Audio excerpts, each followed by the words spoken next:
चलिए, good morning. क्या हुआ आज तुम लोगों का? एनर्जी और भी खत्म है, मतलब खत्म की तरफ ही है, जीरो में चल रहा है। ओए, बात में करना, पहले गुड मॉर्निंग बोलो।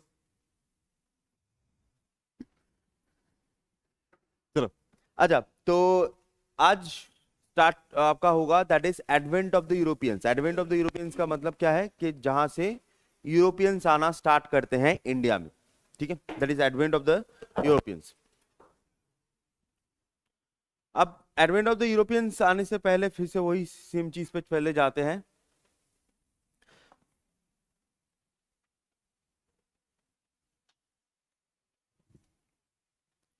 ठीक है, चलिए। तो एडवेंट ऑफ द यूरोपियंस जब आपका जो मॉडर्न हिस्ट्री है, ये मॉडर्न हिस्ट्री का ही पार्ट है। मॉडर्न हिस्ट्री आपका कुछ पार्टों में डिवाइडेड है। जैसे मैं आपका जो मॉडर्न हिस्ट्री है उसको थोड़ा सा आपके लिए आसान बना देता हूं, ठीक है। नॉर्मली जो मॉडर्न हिस्ट्री है इंडिया में, जो मॉडर्न हिस्ट्री है, तो मॉडर्न हिस्ट्री स्टार्ट कहां से होती है? मॉडर्न हिस्ट्री स्टार्ट होती है फ्रॉम 1757। 1757 से ही स्टार्ट क्यों होती है? क्योंकि 1757 में एक बैटल होता है, that is known as battle of Plassey. Battle of Plassey जब होता है उसके बाद से मॉडर्न हिस्ट्री आपका आपको दिखेगा। यहां पर जो ब्रिटिश का होल्ड है वो बनना स्टार्ट होता है। लेकिन बैटल ऑफ प्लासी 1757 से ही ब्रिटिश थे, उससे पहले क्या ब्रिटिश नहीं थे? थे। इंडिया में सबसे पहले जो यूरोपियन पावर आई वो ब्रिटिश नहीं थे, वो दूसरे थे, दैट इज पोर्तुगीज। तो पहले क्या पढ़ना होता है मॉडर्न हिस्ट्री में? पहले हमको पढ़ना होता है कि ब्रिटिश छोड़ के कौन से यूरोपियंस इंडिया में आए थे। तो सबसे पहला आता है आपका advent of the Europeans. Advent of the Europeans, पहली चीज। एडवेंट ऑफ द यूरोपियंस का मतलब जब यूरोपियंस इधर आए तो कौन कौन आए। उसके बाद हम तो नॉर्मली क्रोनोलॉजिकल ऑर्डर में देखेंगे, एक के बाद एक ऐसे करके क्रोनोलॉजिकल ऑर्डर में देखेंगे। लेकिन अगर आपको जब पढ़ना है, जब आप पढ़ोगे, ठीक है, जब आपकी इच्छा होगी और टाइम होगा, इच्छा एंड टाइम दोनों होगा, तब बोल रहा हूं, तब पूरा का पूरा मॉडर्न हिस्ट्री को आप कुछ पार्टों में डिवाइड कर सकते हो। कुछ पार्टों में मींस एक होता है आपका administration policy of British. Administration policy, ठीक है, administration policy. Next, resistance against British.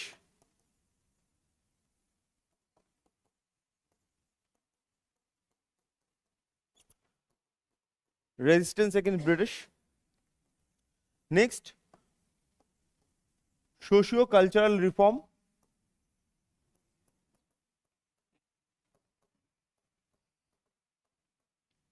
Socio cultural reform.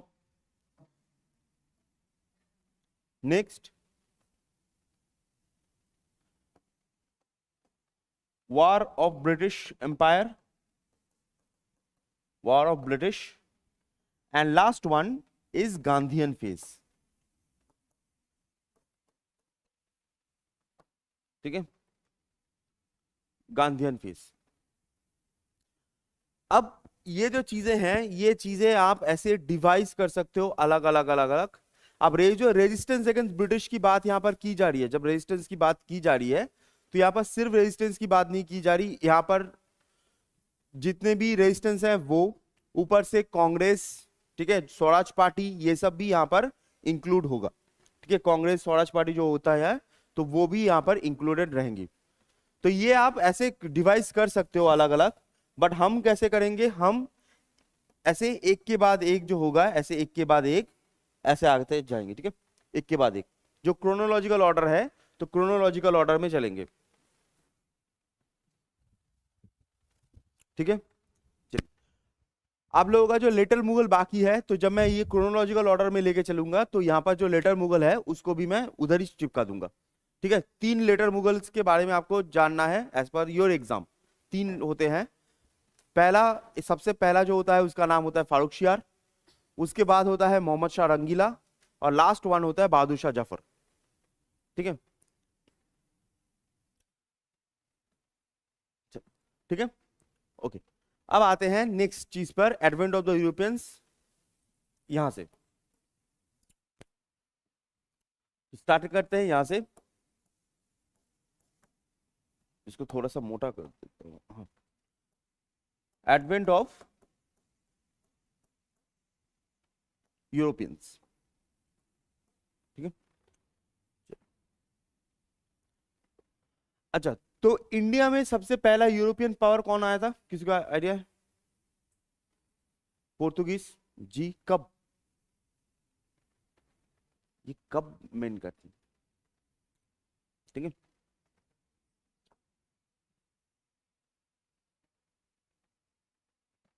चलो आप लोग सोचो, कोई इशू नहीं है।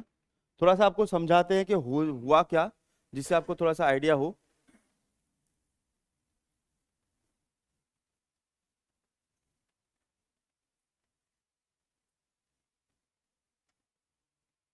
अच्छा,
थोड़ा समझाते हैं होता क्या है। देखो, नॉर्मली क्या था, नॉर्मली सीन क्या है कि आपको पता होगा कि जो थोड़ा सा इसको एडवेंट ऑफ द यूरोपियंस में मैं ये बोलना चाहता हूँ कि यूरोपियंस इंडिया में आए क्यों, ठीक है। नॉर्मली इंडियंस यूरोपियन इंडिया में आए क्यों, ये जान के कि आपके एग्जाम में आएगा नहीं, बस जान लो, ठीक है, आए क्यों। नॉर्मली क्या होता है कि यहां से एक रूट आपको पता होता होगा कि यहां से एक रूट जाता है, ठीक है। अगर नहीं पता, ये वाला हमारा इंडिया है, ये वाला पोर्शन होता है चाइना, ये वाला जो पोर्शन होता है this is known as Europe, ठीक है। यहाँ पर जो देश हो, जो छोटे छोटे देश हैं, ये ग्रीस है, यहाँ पर आपका पोर्तुगल, फ्रांस, ये सब मिलेगा, ठीक है। तो यहां से एक रूट जाता था that is known as silk route, आपको नहीं सुना होगा, मैं तो बताता, ठीक है। सिल्क रूट जाता है।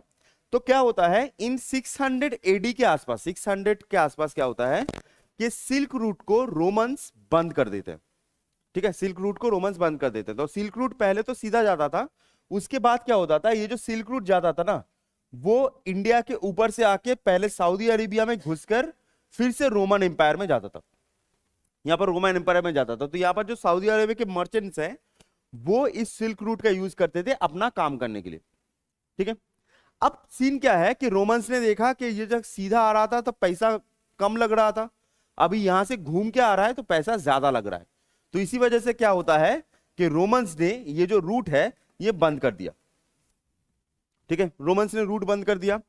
अब रूट अगर बंद कर दिया तो यहां पर जो सऊदी अरेबियन है, तो उनका जो रोजी रोटी है वो चला गया। अब रोजी रोटी इंसान का चला जाएगा, यहां पर खेती नहीं होता है, यहां पर कोई फैक्ट्री नहीं है, ट्रेडिंग से ही पैसा आता था, तो ट्रेडिंग भी बंद, तो करेगा क्या आदमी, जो हिस्ट्री में होता है वही उन्होंने किया, हमला, ठीक है, हमला। तो यहां पर एक एम्पायर हुआ करता था, यहां पर एक एम्पायर होता था जिसका नाम होता है बाइजेंटाइन एम्पायर, ठीक है, बाइजेंटाइन एम्पायर। ये जो बाइजेंटाइन एम्पायर है ना, तो बाइजेंटाइन एम्पायर का जो कोर था, जो मेन सिटी थी, उसका नाम होता है कॉन्स्टेंटिनोपल, कॉन्स्टेंटी कॉन्स्टेंटिनोपल। और ये जो कॉन्स्टेंटिनोपल है, इसके ऊपर हमला करता है, ये जो अरबिक है, ये जो पोर्शन है, यहां पर हमला करता है। और हमला करने के बाद क्या होता है, कॉन्स्टेंटिनोपल यहां पर फॉल हो जाता है, ऑटोमन्स हमला करते हैं, ऑटोमन टर्क्स जो है वो हमला करते हैं और यहाँ पर कॉन्स्टेंटिनोपल फॉल हो जाता है। कॉन्स्टेंटिनोपल आज का कौन सा एरिया है, आज का याद रख लो, इस्तांबुल। आज जो जिसको नॉर्मली हम टर्की में इस्तांबुल बोलते हैं, उसका नाम ही पहले कॉन्स्टेंटिनोपल हुआ करता था। तो क्या होता है कि यहां पर फॉल हो जाता है। अब फॉल होने की वजह से क्या होता है, इन्होंने अरब का धुआं गर्म कर दिया था, तो इसलिए अरब्स क्या करते हैं, वो भी ये जो नॉर्मल रूट है, जो ये वाला रूट है, इसको बंद कर देते हैं फॉर यूरोपियंस। जो लैंड रूट है उसको बंद कर दिया जाता है।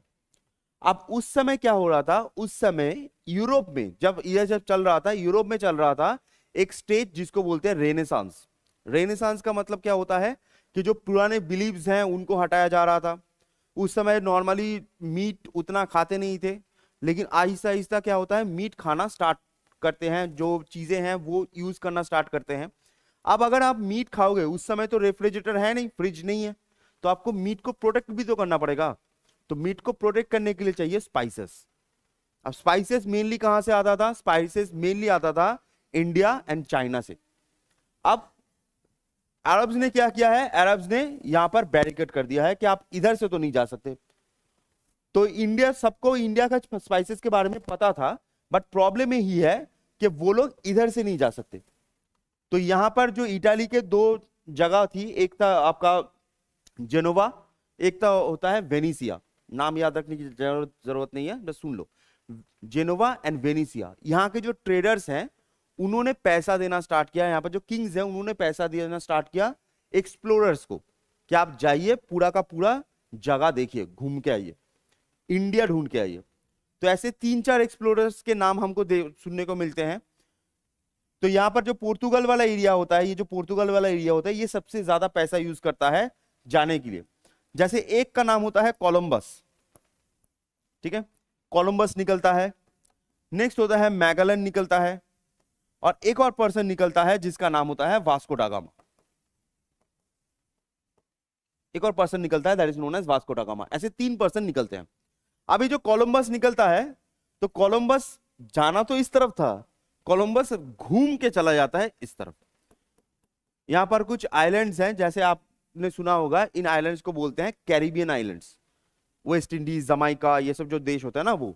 तो यहां पर कोलंबस जाना ऐसा था, घूम के आ जाते हैं यहां पर, और वो एक लैंड डिस्कवर कर देते हैं जो पहले से ही था, that is known as America. असली में वो कभी अमेरिका की धरती पे गए ही नहीं, वो कैरिबियन तक गए थे बस।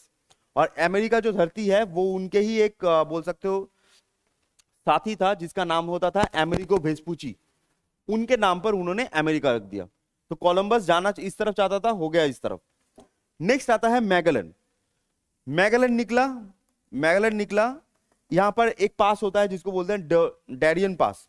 तो डैरियन पास पार करके उसको जाना था इस तरफ, वो इस तरफ ना जाके इस तरफ चला गया। तो मैगलन जो होती है वो चले जाते हैं साउथ ईस्ट एशिया की तरफ, इंडोनेशिया, फिलीपींस की तरफ चले जाते हैं, जो इंडिया की तरफ आने वाला था, बट चले जाते हैं उस तरफ। ठीक है, पागल हो चुका है, जाके उधर चला गया, आना इंडिया में तो चला गया उधर। वो भी, ये भी है कि अगर ये गए हैं उधर, उधर गए हैं तो इनका फायदा ही हुआ है। ये जो पूरा का पूरा पोर्शन था ना, पूरा का पूरा नेचुरल रिसोर्स भरा पड़ा था। जो भी इधर आया है सब अमीर बन के गए हैं, बस जो भी आया है सब अमीर बन के गए हैं। ऐसा मत सोचो कि इंडिया से अमीर बन के गए बस। उसके बाद निकलते हैं वास्को डा गामा। अब वास्को डा गामा यहां से आकर, यहां से यहां पर एक जगह होती है that is known as Cape of Good Hopes. ठीक है, Cape of Good Hopes. Cape of Good Hopes इसलिए बोलते हैं क्योंकि वो इंडिया पहुंच गए, अगर नहीं पहुंचते तो केप ऑफ बैड होप्स होता। ठीक है, इंडिया पहुंच गए, तो यहां से निकलकर वो आते हैं इधर, और कहा जाता है कि इधर वो रास्ता खो जाते हैं इंडिया की तरफ जाने का। तो इंडियंस ही इंडियंस को डुबाते हैं, तो आपको पता होगा।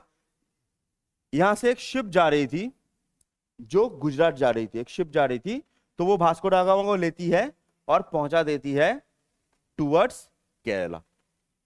तो ये जो केरला होती है, तो यहां पर वो आते हैं इन 1498, और ये जो 1498 होता है, ये फर्स्ट यूरोपियंस आते हैं इन मॉडर्न एरा जो पानी के रास्ते इंडिया में आते हैं। फर्स्ट इंडियन फर्स्ट यूरोपियन जो पानी के रास्ता आता है, that is known as Vasco da Gama, Vasco da Gama in 1498। First आता है वास्को डा गामा इन 1498। अब ये जो वास्को डा गामा आते हैं, ठीक है, वास्को डा गामा आते हैं, तो बाकी यूरोपियंस क्यों आते हैं? वास्को डा गामा आ गए, आगे झमेला खत्म। तो वास्को डा गामा जो यहां पर आए हैं, तो जितना भी खर्चा हुआ था, ये यहां से वो स्पाइस लेके गए, 2 साल रहे, स्पाइस वाइस लेके गए, जितना भी वास्को डा गामा का खर्चा हुआ था उसका 60 टाइम्स वास्को डा गामा ने बेच के पैसा कमा लिया। अब शायद 60 टाइम आपको उतना फील नहीं हो रहा होगा, लेकिन उस समय मान के चलो, अगर उनको पूरा का पूरा ये जो जर्नी सब कुछ मिला के उनको 1000 करोड़ का खर्चा हुआ, 1000 करोड़ का खर्चा हुआ, तो उन्होंने सिर्फ जाके स्पाइस बेच के 60,000 करोड़ का पैसा कमाया। इतना पैसा उन्होंने कमाया। अब ये जो कमाया, तो ये जो चीज वो कमा रहे हैं, तो बाकी सबके ही नजरों में भी तो आएंगे, ऑब्वियस ही बात है ना, कि इतना पैसा कमा रहा है पर्सन। तो इसी वजह से क्या होता है, Vasco da gamma was Portuguese, तो इसी वजह से पोर्तुगल के राजा अपने जो गवर्नर्स हैं उनको भेजना स्टार्ट करते हैं, और यूरोप इंडिया में कंटिन्यूअस यूरोपियंस आना स्टार्ट होते हैं। ठीक है, 1498 में वो वापस जाते हैं इन 1501, और 1501 में ही वहां से पोर्तुगल से गवर्नर आना स्टार्ट होता है। ठीक है, लेकिन आप एक चीज ख्याल करोगे, मैं आपको दिखाऊंगा, एक चीज ख्याल करोगे, ब्रिटिशर्स जो होते हैं ना, अभी मैं चीज आपको बताता हूं, ब्रिटिशर्स जो होते हैं, ब्रिटिशर्स इंडिया में आते हैं 1608, ठीक है, पोर्तुगीज इंडिया में आता है 1501। 100 साल तक, 100 ईयर्स तक यहां पर सिर्फ पोर्तुगीज ने ही ट्रेड किया है। 100 साल तक। क्यों ट्रेड किया है? क्योंकि ये वाला जो मैप है, कहां से जाते हैं, ये वाला मैप है, ये किसी को नहीं पता था, सिर्फ पोर्तुगल को छोड़कर। ठीक है, अब ब्रिटिशर्स के पास एक बहुत ही अच्छी कारीगरी होती है, जो मुझे बहुत अच्छा लगता है, कि चोरी करना। बहुत बढ़िया कारीगरी है उनकी, बहुत बढ़िया। तो यहां पर जो पोर्तुगल का राजा था, उसका एक बटलर था, बटलर मतलब जो खास नौकर होता है ना, बटलर, बटलर था, वो ब्रिटिशर्स था। तो वो पेपर चोरी करके लेके चला जाता है इन ब्रिटेन और जाके बेच देता है। तो वहां से लोगों को पता चलता है कि रास्ता ये वाला है। तो यहां से कंटिन्यूअस ब्रिटेन के लोग कंटिन्यूअस आना स्टार्ट करते हैं। ठीक है, तो अगर आप क्रोनोलॉजी ऑर्डर में देखो, तो सबसे पहले कौन आए? सबसे पहले आए हमारे पोर्तुगीज। अच्छा, पोर्तुगीज में याद रखिएगा, अच्छा जिसका भी बजा कोई बात नहीं, जो टिंग टिंग ये वाला जो फोन बजा है, मुझे नहीं लगता है कि एप्पल है। ठीक है, एप्पल नहीं है तो फिर से बोल रहा हूं, ट्यून चेंज करो। एप्पल है तो कोई बात नहीं, बस। ठीक है, तो सबसे पहले कौन आए हैं? सबसे पहले आए हैं पोर्तुगीज। ठीक है, पोर्तुगीज। पोर्तुगीज के बाद कौन आया है? पोर्तुगीज के बाद आए हैं डच।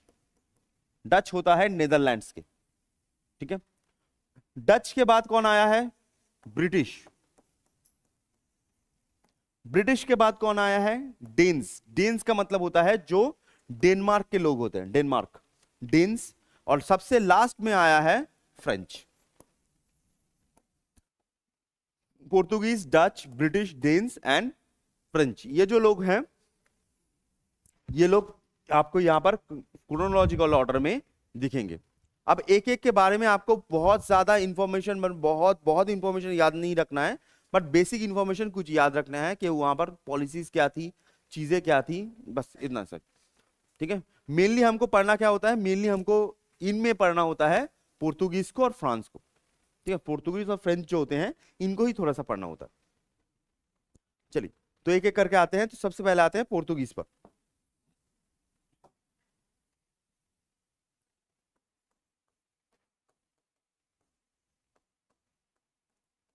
पोर्तुगीज, तो पोर्तुगीज आए कब है, उनका अराइवल कब होता है? अच्छा, पोर्तुगीज में एक और चीज, अराइवल लिखने से पहले लिख दो, Portuguese was first to arrive, first to arrive and last to leave. Portuguese जो है, ये अराइव का बात कहां से हो रहा है? पानी के रास्ते हो रहा है बात। ठीक है, पानी के रास्ते से बात हो रहा है, इधर यूरोप से पानी के रास्ते में बात हो रहा है। इससे पहले के यूरोपियंस इंडिया में नहीं आए, ऑब्वियसली आए। अलेक्जेंडर क्या था? ग्रीक था, आया ना। तो यूरोपियंस आए हैं, बट पानी के रास्ते फर्स्ट आए हैं। फर्स्ट टू अराइव, अराइव कब होता है? इन 1498। जाता कब है? जाता है 1961। ठीक है, गोवा में होते हैं, उनका जो एरिया था वो गोवा में था। ठीक है, अब में से अगर कभी कोई गोवा गया, जरूर जाइए। अभी तो टैक्सी में ही पैसा सारा चला जाएगा, वो अलग बात है गोवा में। पर अगर गोवा जाना चाहते हो तो गोवा जाइए, बहुत सुंदर। आपको अभी भी पोर्तुगीज जो स्ट्रक्चर्स हैं वो पोर्तुगीज स्ट्रक्चर अभी भी हैं। ठीक है, अच्छा, नेक्स्ट पोर्तुगीज से कुछ कुछ चीजें हैं जो आपको याद रखनी है। पहला तो first Portuguese was first to arrive and last to leave, ये चीज है। दूसरी चीज होती है पोर्तुगीज के कुछ गवर्नर्स होते हैं, गवर्नर।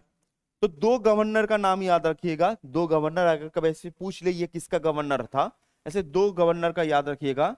एक का नाम होता है एल्बुकर्क, एल्बुकर्क, दो नहीं तीन रख लो, एल्बुकर्क। दूसरे का नाम होता है एल्मीडा, फ्रांसिस्को दी एल्मीडा। और तीसरे का नाम होता है नीनो दी कुन्हा। ठीक है, नीनो दी कुन्हा। सबसे पहला जो पर्सन होता है वो कालवाट होता है, लेकिन कालवाट आपको याद रखने की जरूरत नहीं है। सबसे पहला जो पर्सन आता है गवर्नर, वो कालवाट होता है। ठीक है, तो तीन पर्सन है, एल्बुकर्क, एल्मीडा और नीनो दी कुन्हा, ये तीनों चीज याद रखिएगा। अच्छा, नेक्स्ट पोर्तुगीज की जो फर्स्ट फैक्ट्री थी, फर्स्ट फैक्ट्री, पोर्तुगीज की फर्स्ट फैक्ट्री कहां पर खुलती है? वो खुलती है इन कोचीन, जहां पर हमारे पर्सन, क्या नाम है उसका, वास्को दा गामा। जहां पर वास्को दा गामा पहली बार आए थे, तो वहां पर उनकी पहली फैक्ट्री खुली थी। अच्छा, फैक्ट्री का मतलब ये मत समझो कि नॉर्मल फैक्ट्री, आज जो फैक्ट्री हम देखते हैं ना, इनके साथ कंफ्यूज मत होइएगा। फैक्ट्री का मतलब होता है कि वहां पर फैक्ट्री तो है, उसको छोड़कर प्रोटेक्ट करने के लिए पूरा का पूरा फोर्ट बनाया जाएगा।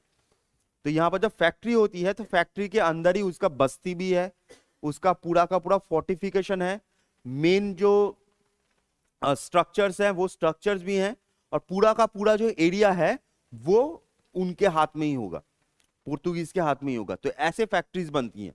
फैक्ट्रीज का मतलब मत सोचो कि जो नॉर्मल फैक्ट्रीज उठा दिया बस हो गया, ऐसा नहीं होता। ठीक है, तो फैक्ट्रीज कोचीन का है। अच्छा, नेक्स्ट चीज, नेक्स्ट चीज, इनकी जो पॉलिसी है, इनकी जो पॉलिसी है, तो पॉलिसी जस्ट नाम सुन लो। एक होता है, एक पॉलिसी होती है that is known as gun boat diplomacy.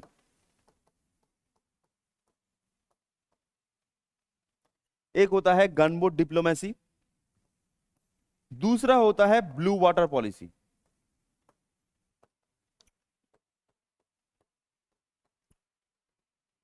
ठीक है, gun boat diplomacy and blue water policy. बहुत ही सिंपल डिप्लोमेसी है, क्योंकि Portuguese was the first one two have cannons in India.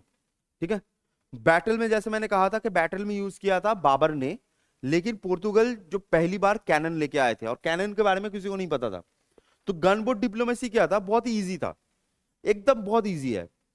कि वो पहले राजा के पास जाते थे, जाके बोलते थे कि ये वाला एरिया मुझे चाहिए। अब राजा मना कर देगा, ऑब्वियस सी बात है, राजा मना कर देगा कि नहीं दूंगा। तो वो क्या करते थे, वो अपने बोट में बैठते थे, बैठ के 1 किलोमीटर सी के अंदर आ जाते थे, जो ओशन है ना, सी के अंदर आ जाते थे 1 किलोमीटर, आके वहां से कैनन्स फायर करना स्टार्ट करते थे। अब कैनन्स, प्रॉब्लम यह है कि उस समय कैनन्स था नहीं किसी के पास, तो उनको आइडिया नहीं है कि कैनन से बचे कैसे। और अगर आप मारने जाओगे तो वो 1 किलोमीटर पानी के अंदर है, आप शिप लेके जाओगे, वो कैनन से तुम्हारा शिप ही खत्म कर देगा। तो उस समय उसके पास कोई और ऑल्टरनेटिव है ही नहीं, किसी राजा के पास ऑल्टरनेटिव है नहीं, तो वो इनकी बातों को मान जाते थे कि ठीक है चलो कोई बात नहीं। तो ये होता था गन बोट डिप्लोमेसी। और ब्लू वाटर पॉलिसी जो होती है, ब्लू वाटर पॉलिसी एकदम आसान भाषा में जस्ट याद रखो, इंडियन ओशन में उन्होंने टोल टैक्स लगाना स्टार्ट कर दिया था। ठीक है, कोई भी शिप जाए टैक्स देके जाना पड़ेगा, आए टैक्स देके आना पड़ेगा, डॉक करे टैक्स देना पड़ेगा, डॉक से जाए तो टैक्स देना पड़ेगा। टोल टैक्स लगा दिया जाता पूरा के पूरे इंडियन ओशन में, क्योंकि उनसे पावरफुल नेवी कोई था ही नहीं, तो इसी वजह से, ठीक है। अच्छा, नेक्स्ट चीज, पोर्तुगीज जो थे, तो याद रखिएगा फर्स्ट टू यूज कैनन्स, वो कैनन लाए। एंड इंडिया में क्या क्या चीजें लाए हैं जस्ट ये जान लो, इंडिया में क्या क्या चीजें लाए हैं।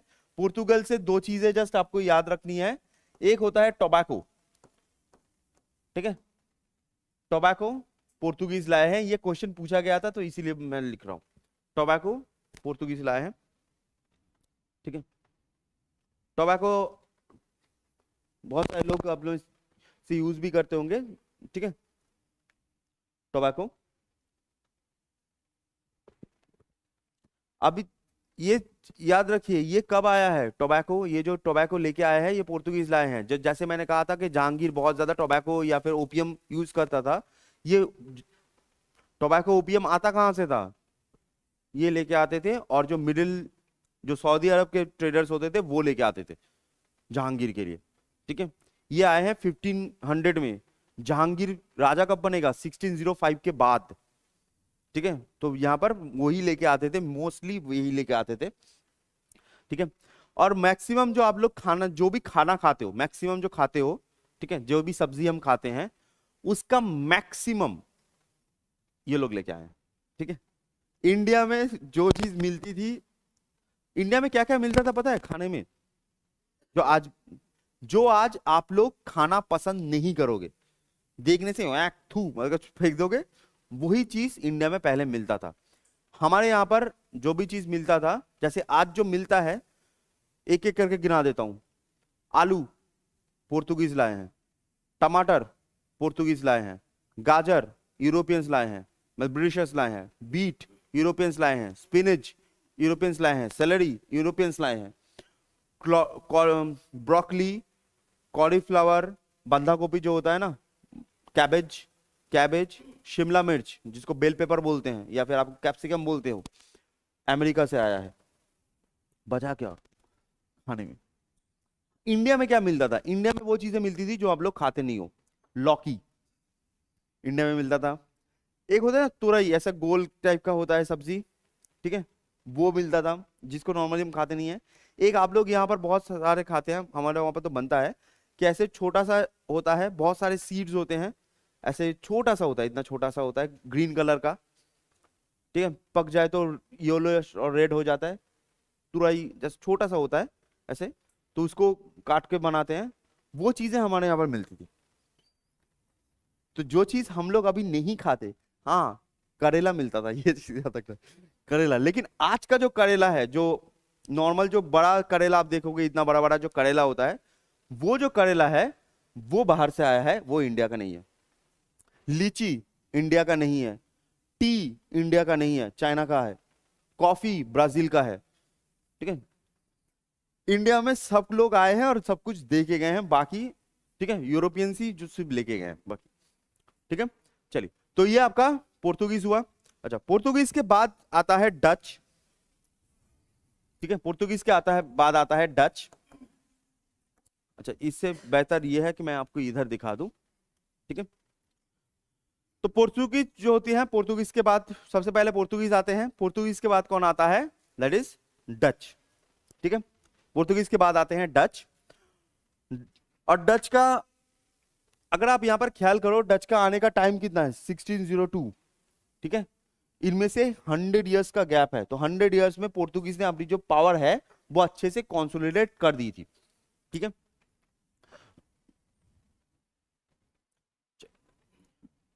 अच्छे से कॉन्सोलिडेट वो उन्होंने कर दिया था।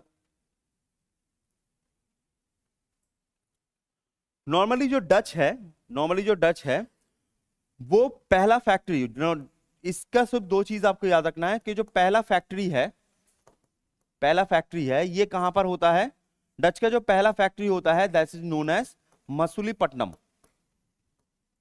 ठीक है। डच का पहला फैक्ट्री जो होता है वो होता है आपका मसूलीपट्टनम। मसूलीपट्टनम कहां पर है, आज का जो आंध्र प्रदेश वाला एरिया होता है, ठीक है, आंध्र प्रदेश वाला जो एरिया होता है that is known as Masulipatnam. और दूसरी चीज होती है डच जो होती है, डच से यहां पर लिखा नहीं है ज्यादा, डच को हम फोकस नहीं करते, लेकिन जो मॉडर्न फैक्ट्री सिस्टम है, मॉडर्न फैक्ट्री सिस्टम जो है, मॉडर्न फैक्ट्री सिस्टम ये डच ही लेके आए थे। ठीक है, मॉडर्न फैक्ट्री सिस्टम जो है वो डच ही लेके आए थे, मतलब नीदरलैंड्स या हॉलैंड बोल सकते हो। तो वहां के जो लोग हैं वो लेके आए थे। मॉडर्न फैक्ट्री सिस्टम का मतलब क्या है, जैसे आज अगर आप देखोगे, अगर आप आज ख्याल करोगे तो हेडक्वार्टर एक जगह पर होता है, उसका फैक्ट्री बहुत जगह पर होता है। जैसे नॉर्थ ईस्ट पीएससी की बात कर लेते हैं, नॉर्थ ईस्ट पीएससी का हेडक्वार्टर कौन सा है, ये वाला, लेकिन उनका नामसाई में भी है, पासीघाट में भी है, गुवाहाटी में भी है। तो ये जो सिस्टम है कि हेडक्वार्टर एक जगह पर होगा और अलग अलग जगह पर उसके ब्रांचेस होंगे, ये सिस्टम कौन लेके आता है, ये लेके आता है डच। डच का ज्यादा यहां पर पावर चला नहीं, क्यों, क्योंकि उस समय सबसे पावरफुल जो में से आता है, उस समय सबसे पावरफुल था पोर्तुगीज थे, ब्रिटिश थे, तो वो लोग ऑलरेडी प्रेजेंट थे, डच का ज्यादा पावर चला नहीं। ठीक है, तो डच, और डच इंडिया में उतना ज्यादा फोकस भी नहीं करता था, डच का पूरा मेन फोकस था फिलीपींस को लूटना। हाँ सिंपल सा, यूरोपियन से लूटा है बस। अगर आप ज्यादा नहीं, आप सिर्फ और सिर्फ यहां से 300-400 ईयर्स पहले जाओ, 1600 से पहले, 1600 से पहले जाओ या 1500 से पहले जाओ, आपको यूरोपियंस में दिखेगा नहीं कुछ। जो कंट्रीज आज इतनी बड़ी बनी हुई है ना, कुछ दिखेगा नहीं आपको। इंग्लैंड अगर देखो 1500 से पहले, इंग्लैंड 1500 से पहले इंग्लैंड है ही नहीं, मैप में ही नहीं होता था वो, उसको पकड़ा ही नहीं जाता था। 1498 में पोर्तुगीज इतना ज्यादा फेमस क्यों हुए, तो पोर्तुगीज एंड स्पेन, ये दोनों कंट्रीज थे जो सबसे ज्यादा पावरफुल थे। इंग्लैंड को कोई पत्ता में नहीं लेता था, हटो, ऐसा केस है। उस समय सिर्फ आपको लंदन दिखेगा। आज का जो स्कॉटलैंड है, वेल्स है, ये सब जो देश इतने बड़े बड़े बने हुए हैं, इतना पैसा उनके पास है, किसका पैसा है, हमारा पैसा है, लूट के लेके गए हैं बस। ठीक है, पूरा का पूरा हमारा पैसा है। अब स्पेन, ये सब में इतना पैसा कहां से आता है, स्पेन या फिर बोलो फ्रांस बोलो मोरक्को बोलो, इतना सा तो देश है, इतना सा देश है, कहां से पैसा आता है, पूरा का पूरा ब्राजील, जो ये वाला पोर्शन है, सब लूट के गए हैं सब, ये लोग लूट के लेके यहाँ पर यूरोप इतना बड़ा बना दिया उन्होंने। ठीक है, चलो डच। अच्छा, डच के बाद आता है ब्रिटिशर्स। अब ब्रिटिशर्स के बारे में ही हम मेनली पढ़ेंगे, सबसे ज्यादा मेनली ब्रिटिशर्स के बारे में ही पढ़ेंगे, लेकिन ब्रिटिशर्स के से थोड़ा कुछ चीजें हैं जो आपको पता होना चाहिए। तो 1608 में इंडिया में पहले आते हैं विलियम हॉकिंस। ठीक है, 1608 में सबसे पहले आते हैं विलियम हॉकिंस। एक चीज याद आ गया, मैं जब गुवाहाटी में था तो मेरे साथ एक टीचर कलीग हुआ करते थे। ठीक है, मेरे से थोड़े से 1 साल बड़े थे, तो और पढ़ाने में भी 1 साल बड़े थे। तो वो क्या करते थे, ये वाला क्वेश्चन देखिए याद आ गया, जब भी कोई नया रिक्रूट आता था, नया रिक्रूट मतलब कोई जीएस पढ़ाना चाहता है तो उसका इंटरव्यू लेना पड़ता है, तो हम इंटरव्यू में बैठते थे। मैं तो नॉर्मल नॉर्मल सवाल करता था, जैसे नॉर्मल होता है सवाल वैसे ही करता था। ये जो पर्सन है, वो जो पर्सन है, तो वो हमेशा एक सवाल करते थे जिससे जो सामने वाला है ना, उसका मोरल डाउन हो जाए, उसका कॉन्फिडेंस डाउन हो जाए, वो हमारे सामने दब के रहे। वो पूछता था कि विलियम हॉकिंस जब आए थे वो कौन सी शिप से आए थे, शिप का नाम क्या है। ठीक है, विलियम हॉकिंस जो आए थे तो कौन सी शिप से आए थे, ये आपको तभी पता होगा जब आप डिटेल जो एनालिसिस होता है ना वो आप पढ़ के रखोगे। उस शिप का नाम था हेक्टर, वो आप डिटेल पढ़ के रखोगे तब आपको पता होगा। ठीक है, दबाने का क्या फायदा है। ठीक है, विलियम हॉकिंस आए थे। ठीक है, विलियम हॉकिंस आए, तो विलियम हॉकिंस आके क्या होता है, विलियम हॉकिंस को जो जहांगीर के कोर्ट में आए थे, तो विलियम हॉकिंस को एक फैक्ट्री स्टैब्लिश करने का टाइम मिला था, मौका मिला था, बट विलियम हॉकिंस ठीक से स्टैब्लिश नहीं कर पाए। क्यों, क्योंकि पोर्तुगीज ने अगेंस्ट में चले गए, पोर्तुगीज ने कहा कि नहीं बनाने देंगे, क्योंकि उस समय पोर्तुगीज ही सबसे पावरफुल थे। तो इसी वजह से क्या होता है, इन 1611 में पोर्तुगीज के साथ एक बैटल होता है जिसका नाम होता है battle of Swally. Battle of Swally in, ठीक है, 1611 में होता है बैटल ऑफ स्वाली। और बैटल ऑफ स्वाली में क्या होता है, जो ब्रिटिशर्स पोर्तुगीज को हरा देते हैं। ठीक है, ब्रिटिशर्स पोर्तुगीज को हरा देते हैं। अब जब हरा देते हैं तब जहांगीर को भी लगता है कि ब्रिटिशर्स बहुत पावरफुल है, तो इसी वजह से इसके बाद जो पर्सन आता है जिनका नाम होता है थॉमस रो, 1615 में आता है थॉमस रो। थॉमस रो, तो उनको परमिशन मिलता है फैक्ट्री स्टैब्लिश करने का, फैक्ट्री स्टैब्लिश करने का इन सूरत। ठीक है, तो ब्रिटिशर्स का पहला फैक्ट्री कब होता है? ब्रिटिशर्स का पहला फैक्ट्री होता है इन सूरत। ठीक है, इन सूरत। और बहुत सारे लोग यहां पर, मैं थोड़ा सा एक चीज अगर कोई कंफ्यूज पढ़ोगे तो कंफ्यूज कभी अगर हो जाओ, ब्रिटिशर्स का अगर आप कहीं पर देखोगे पहला फैक्ट्री जो है वो कहा जाता है, पहला फैक्ट्री जो है वो मसूलीपट्टनम में है। और सबसे ज्यादा जो माना जाता है, सबसे ज्यादा जो माना जाता है कि जो पहला फैक्ट्री है वो सूरत में है। तो पहला फैक्ट्री कौन सा है? मसूलीपट्टनम है, सूरत है? तो याद रखिएगा, पहला फैक्ट्री जो होती है वो मसूलीपट्टनम में थी, बट मसूलीपट्टनम में जो थी वो अनस्टेबल फैक्ट्री थी। अनस्टेबल का मतलब होता है टेम्पोररी। एक टेम्पोररी फैक्ट्री उन्होंने लगाया था। जो मेन परमानेंट जो फैक्ट्री होती है जिसको बारे में हम पढ़ना होता है वो कहां पर होता है? वो होता है आपका सूरत में। ठीक है, जो परमानेंट फैक्ट्री होगी, जो मेन फैक्ट्री होगी वो आपको सूरत में दिखेगी। ठीक है, तो अगर अब ब्रिटिशर्स के बारे में पूछा जाए कि फर्स्ट फैक्ट्री कहां पर थी, तो ब्रिटिशर्स की फर्स्ट फैक्ट्री थी इन सूरत। अब ये 1615 तक तो ब्रिटिशर्स आहिस्ते आहिस्ते चलते रहे, कोई बात नहीं, आहिस्ते आहिस्ते चलते रहे। बट इन 1717, ये जो 1615 तक आप देखोगे ना, ये सब ब्रिटिशर्स, पोर्तुगीज, ये सब हैं, ये लोग ज्यादा चोंच नहीं खोल पाएंगे। क्यों नहीं खोल पाएंगे? क्योंकि मुगल जो सीट पे जो लोग बैठे हुए हैं वो बहुत पावरफुल है। 1707 में क्या होता है? 1707 में डेथ होती है ऑफ औरंगजेब। 1707 तक कोई चोंच नहीं खोल पाएगा। 1717 में एक किंग आता है जिसका नाम होता है फारुखशियार। ठीक है, फारुखशियार। और फारुखशियार को बैला फुसलाकर, ठीक है, अच्छा सा ब्राइब देकर फारुखशियार एक फरमान लेके देता है। फरमान, एक चार्टर देता है। फरमान का मतलब पेपर, चार्टर होता है, फरमान होता है। दैट इज, ठीक है, that is tax free trade. That is tax free trade, जिसको कहा जाता है दस्तक। तो यहां से जो ट्रेड है वो ट्रेड पूरा का पूरा कॉन्सेंट्रेटेड होता है इन हैंड्स ऑफ ब्रिटिश।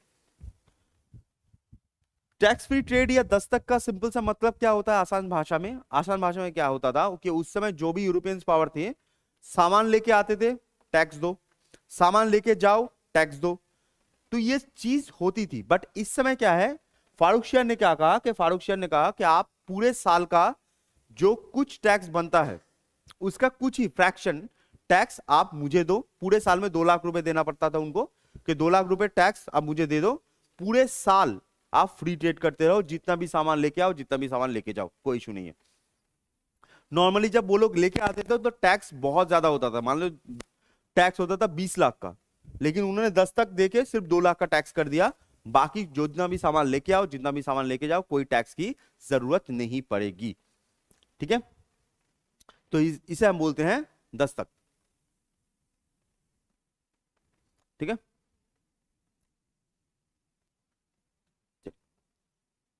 तो ये आपका ब्रिटिश केस है। अब 1757 ऑब्वियसली 1717 है, इसके बाद आहिस्ता आहिस्ता 1757 में जाएंगे। 1757 में बैटल ऑफ प्लासी होगा। उसके अंदर बहुत कुछ हुआ है, आते हैं। ठीक है, उसके अंदर बहुत कुछ हुआ है। नेक्स्ट जो बॉडी आती है वो आती है फ्रेंच।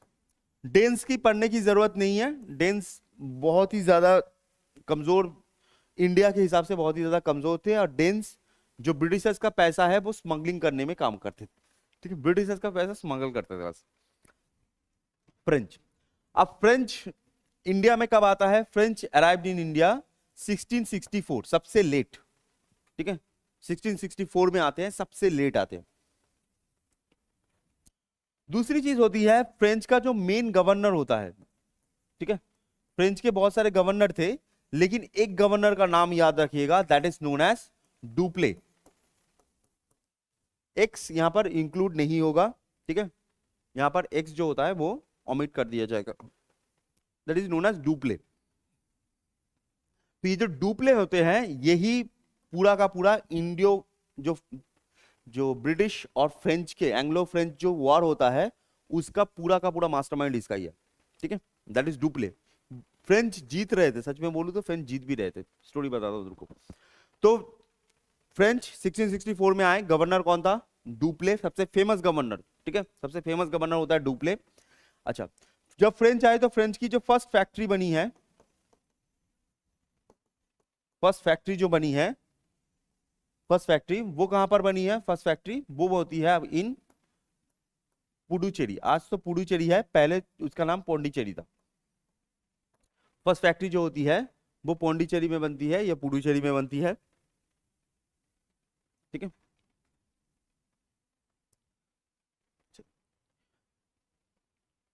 अच्छा, नेक्स्ट फ्रेंच क्या होते हैं?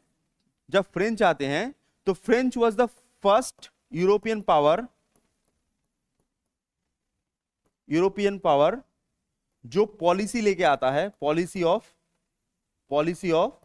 फ्रैक्शनलिज्म, फ्रैक्शनलिज्म, पॉलिसी ऑफ फ्रैक्शनलिज्म। इसका मतलब क्या है? फ्रेंच पहले पावर थे, वो क्या करते थे, वो यहां पर फ्रैक्शंस को डिवाइड करना स्टार्ट करते हैं। फ्रैक्शंस को डिवाइड करना स्टार्ट करते हैं मींस, जैसे आप पूरे हिस्ट्री में देखोगे, यूरोपियंस के बाद से पूरे हिस्ट्री में देखोगे कि एक किंग बना है, ठीक है, किंग बना है। अब किंग के ऑपोजिट में भी तो कुछ होगा ना, कोई किंग को पसंद नहीं करेगा। तो ये तो चल रहा था नॉर्मली, बट जब से फ्रेंच घुसते हैं तो फ्रेंच क्या करते हैं, फ्रेंच जो इंटरनल पॉलिटिक्स है उसमें घुस जाते हैं। और ये बहुत सारे कहा जाता है, बहुत सारे हिस्टोरियंस कहते हैं कि ये फ्रेंच की गलती भी है कि उन्होंने अपना पोजीशन पहले कंसोलिडेट नहीं किया, पहले ही पॉलिटिक्स में घुस गए। तो क्या करते थे वो, फ्रैक्शनलिज्म, पॉलिसी ऑफ फ्रैक्शनलिज्म इनका चलता था। पॉलिसी ऑफ फ्रैक्शनलिज्म क्या है? मान लो तुम किंग बने हो, ठीक है, तुम किंग बने हो, तो तुम्हारे ओपोनेंट में जो भी रहेगा जो तुमको पसंद नहीं करेगा, फ्रेंच क्या करते थे, फ्रेंच उनको सपोर्ट करते थे। फ्रेंच लोग उनको सपोर्ट कर देते थे, हथियार देके, पास पैसा देके उनको सपोर्ट करते थे। अब वो सपोर्ट जब करते थे वो क्या होता था, वो किंग को हटा देता था, वो खुद किंग बन जाता था और फ्रेंच के पास पैसा आ जाता था। ये पहले फ्रेंच करना स्टार्ट करते हैं, फ्रैक्शनलिज्म ये करना स्टार्ट करते हैं।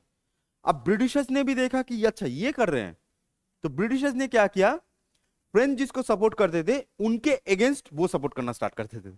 अगर मान लीजिए कोई किंग बना है, फ्रेंच के टाइप से किंग बना है, तो उसका भी तो ओपोनेंट होगा, उसको ब्रिटिश सपोर्ट करना स्टार्ट कर देते थे, या ब्रिटिश के हिसाब से जो किंग बना हुआ है उनको फ्रेंच के अगेंस्ट सपोर्ट करना स्टार्ट कर देते थे। तो यहां पर जब सपोर्टिंग स्टार्ट होती है तो यहां पर एक फ्रेंच स्ट्रगल होती है जिसको कहा जाता है Carnatic war, Carnatic war series, ठीक है।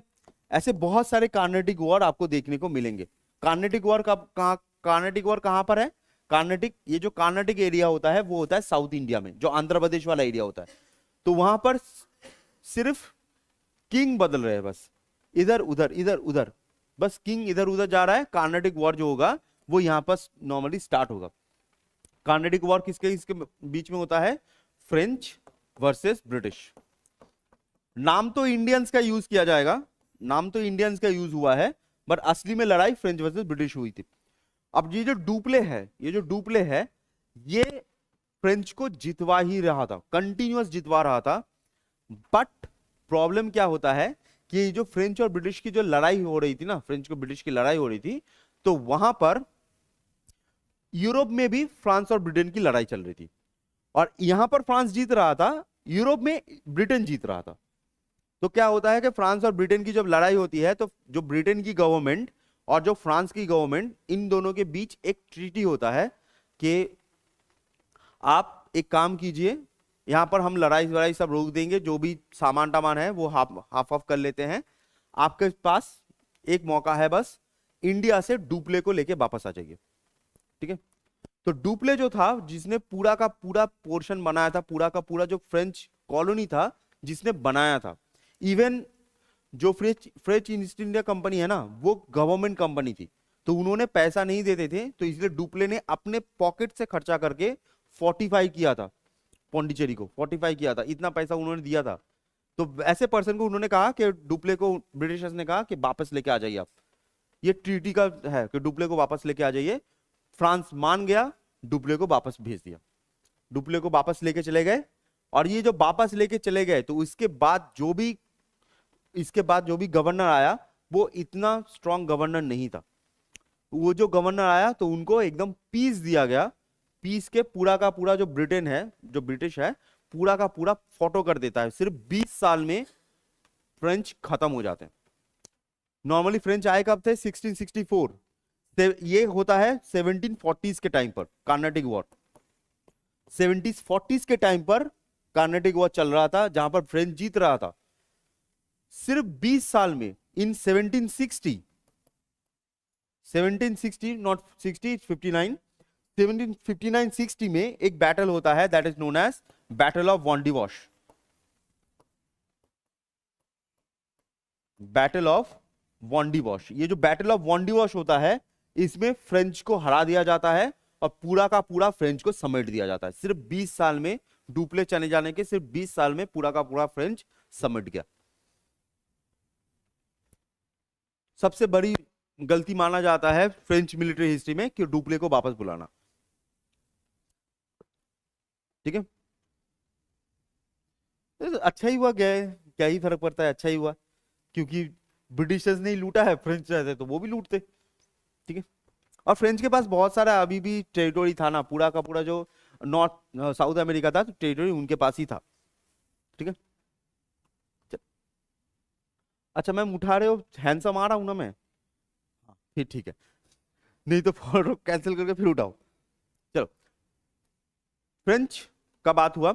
अच्छा यहां पर एक और चीज मैं आपको छोटा सा बोल दूं, मजेदार चीज बोल दूं। पहले क्या होता था, जो पोर्तुगीज के टाइम पे थे, मैं पोर्तुगीज में एक चीज आपको थोड़ा सा बता दूं, जस्ट जान लो, लिखने की भी जरूरत नहीं पड़ेगी। पोर्तुगीज के पास बॉम्बे हुआ करता था। ठीक है, Bombay, and in 1511 Portuguese Goa capture कर लेते हैं। ठीक है, 1511 पोर्तुगीज गोवा कैप्चर करते हैं, और गोवा जो होती है वो ही उनकी मेन टेरिटोरी भी होती है, मेन एरिया भी होता है। 1961 तक गोवा जो होता है वो पोर्तुगीज के पास रहता है, 1961 तक। और यहां पर इंडिया आजाद कब हुआ? 47, है ना?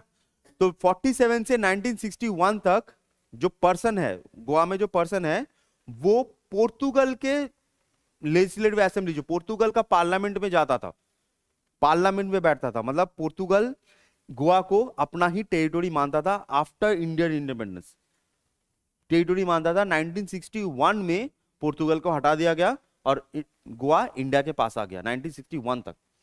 अब गोवा भी था, बॉम्बे भी था, ये दोनों थे।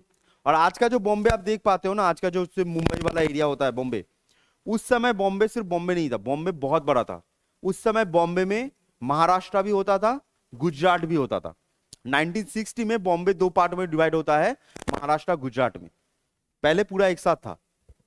और ये जो बॉम्बे है आज बहुत सुंदर सा एरिया होता है, देखते हो आप लोग, लेकिन उस समय 7 आइलैंड्स हुआ करते थे, छोटे छोटे 7 आइलैंड्स, छोटे छोटे आइलैंड्स हुआ करते थे। ये जो 7 आइलैंड्स होते थे तो ये पोर्तुगीज के पास था। अब पोर्तुगीज की जो प्रिंसेस हैं उनके साथ जो इंग्लैंड का प्रिंस है उसकी शादी हो जाती है, और Portugal as a dowry Bombay दे देते हैं ब्रिटेन को, और ब्रिटेन वहां पर ब्रिटिश जो बॉम्बे प्रेसिडेंसी है वो बनाती है।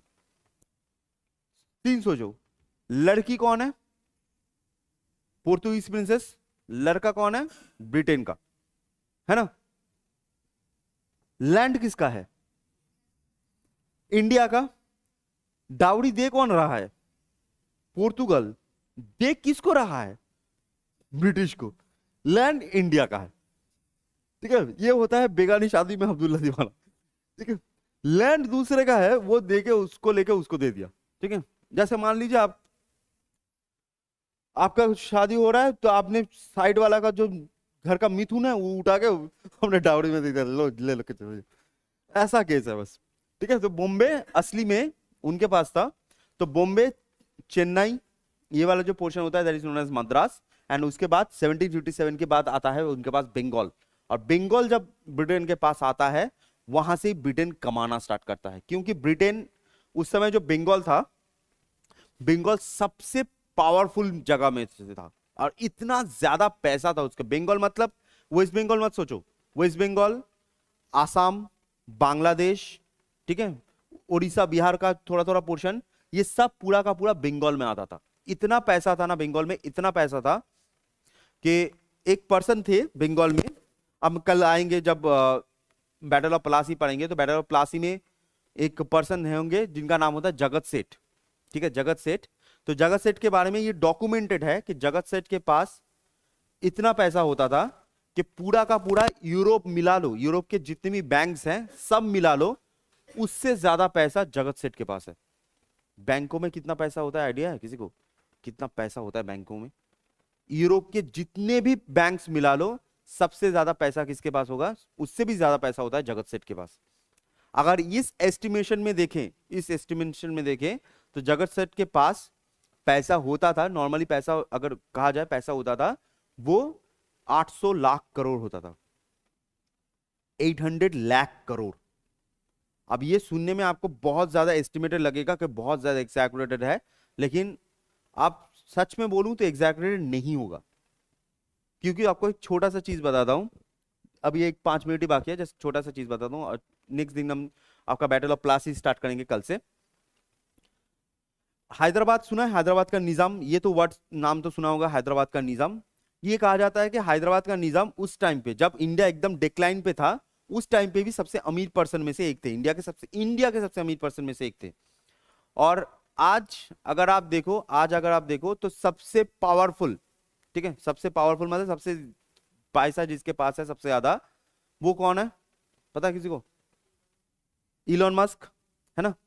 इलॉन मस्क के पास कितना पैसा है? 400 बिलियन के आसपास, 400 बिलियन। तो करीब करीब मान लो उनके पास 4 लाख डॉलर के आसपास है, ये 4 लाख करोड़ के आसपास है, 4 लाख करोड़, है ना।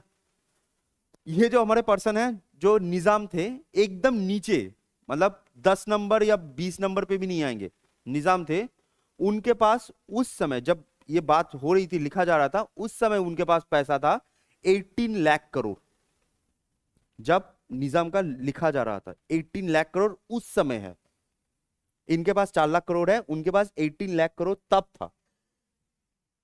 ये 1790 80s की बात हो रही है, 1800 की बात हो रही है। आज सोचो कितना होगा उनके पास, अगर उस हिसाब से ट्रेंड आता कितना होता। इलॉन मस्क ना ऐसा साइड में खड़ा होता हाथ जोड़कर। इंडिया के पास सच में, इंडिया के पास इतना पैसा था, इंडिया के पास सच में पैसा था। इंडिया, अगर आप पूरे इंडिया वर्ल्ड में देखो, जैसे आज इंडिया वर्ल्ड 5th है, सब 5th लार्जेस्ट है ना, 5th लार्जेस्ट है वर्ल्ड के, 3% जीडीपी हमारा है, पूरे इकोनॉमी में जीडीपी, वर्ल्ड के जीडीपी में 3% हमारा है, हम 5th लार्जेस्ट हैं, 5th लार्जेस्ट। उस समय ये जब बात हो रही है 1707, जब औरंगजेब डेथ हुई, औरंगजेब की डेथ हुई, तब इंडिया का जो टोटल जीडीपी शेयर था वो था 27%, ठीक है, 27% इंडिया का टोटल जीडीपी शेयर था। अभी 3% है, 5 नंबर में है हम, 27% था हमारा। और 1947 जब इंडिया आजाद हुआ, इंडिया को लेके आया गया इन 0.99%, 27 से हमको 0.19 पे लेके आ गया। ब्रिटिशर्स ने कितना लूटा है, सोचो कितना लूटा है, ठीक है।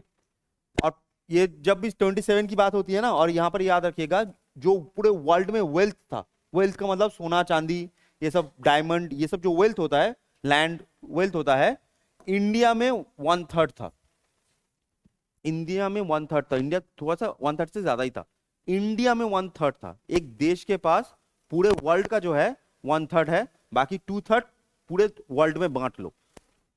इतना अमीर था इंडिया, इतना अमीर।